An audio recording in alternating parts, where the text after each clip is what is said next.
नात्म प्रियम हितम हिते। आदरणीय अध्यक्ष महोदय, अतिथिगण और सब उपस्थित मेरे साथियों, मेरा नाम नौशीन शान है और मैं अलीगढ़ मुस्लिम विश्वविद्यालय की छात्रा हूँ। यूपी के विधानसभा में एक मुस्लिम लड़की का बेबाक इंटरव्यू काफी ट्रेंड कर रहा है और काफी वायरल भी हो रहा है। और जिस अंदाज में बोलती है तो लग रहा था कि इस बार मुस्लिम की बेटी नहीं, एक भारत की बेटी बोल रही है। और कि मैं भारत देश की बेटी हूँ, हरगिज डर नहीं सकती और आवाज उठाना हक है मेरा, पीछे हट नहीं सकती। कभी कभी ये संकल्प केवल और हिंदू मुस्लिम में लड़ाने की बात नहीं कहते हैं, एक भारत को रिप्रेजेंट करने की शक्ति रखते हैं। जहां लोग वक्त बिल बोर्ड को लेकर के तमाम लड़ाइयां लड़ रहे हैं, तमाम बातें कर रहे हैं और हिंदू मुस्लिम में नफरत फैलाने की बात करते हैं, वहीं पर एक मुस्लिम लड़की जो अलीगढ़ की छात्रा है, जिनका नाम नौशीन शान है, और वह बेबाक अंदाज में जिस तरह से बोलती है और कहती है कि मैं भारत की बेटी हूं, मैं डर नहीं सकती, आवाज उठाना मेरा हक है, मैं पीछे हट नहीं सकती। और उसी अंदाज में उस बातों को संस्कृत में भी वो ट्रांसलेट कर देती है और चीजों को रखती है।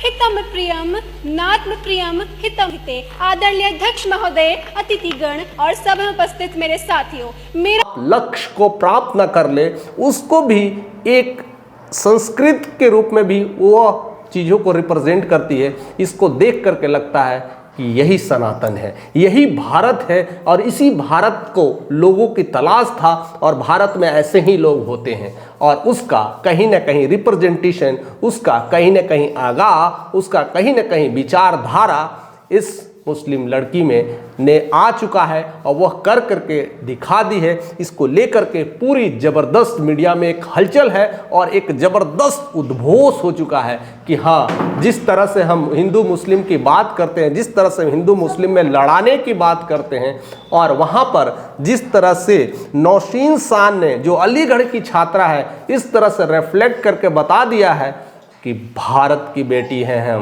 हम मुस्लिम की बेटी नहीं हैं, हम हिंदू की बेटी नहीं है, हम भारत की बेटी है। और ऐसे नफरत कर्मियों के लिए यह इलाज है, ऐसे नफरत बहलाने वाले लोगों के लिए यह एक विचारधारा है। उन्होंने कई सारी देश की बेटी हूँ, हरगिज डर नहीं सकती और आवाज उठाना हक है मेरा, बोल दिया है कि जिस तरह से प्रधानमंत्री नरेंद्र मोदी संविधान की शपथ लेके कहते हैं कि 2047 तक विकसित भारत बना देंगे। क्या लोग अभी तक संविधान के बारे में जानते हैं?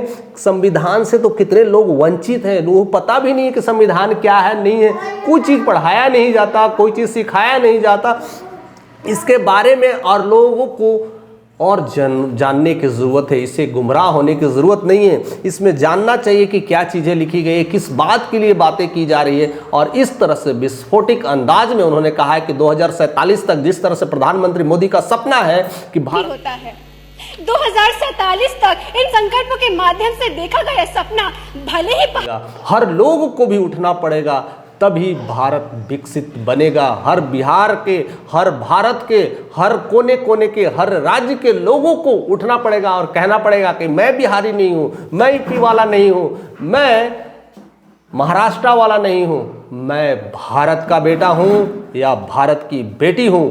तभी जाके भारत विकसित देश बनेगा। ऐसे कई सारी चुनौतियाँ दे करके, कई सारे बेबाक अंदाज में बोल करके बड़े बड़े नेताओं की लंका जला दी है। और शायद ऐसे ही लोगों की दरकार है, ऐसे ही लोगों की ज़रूरत है। और जिस अंदाज में वो भारत की बेटी नौशीन शान ने यह तरह से अपनी सदन में बातों को रखी है, प्रस्तुत की है, उसके भी आवाज़ साफ, क्लियर और बेबाक थे।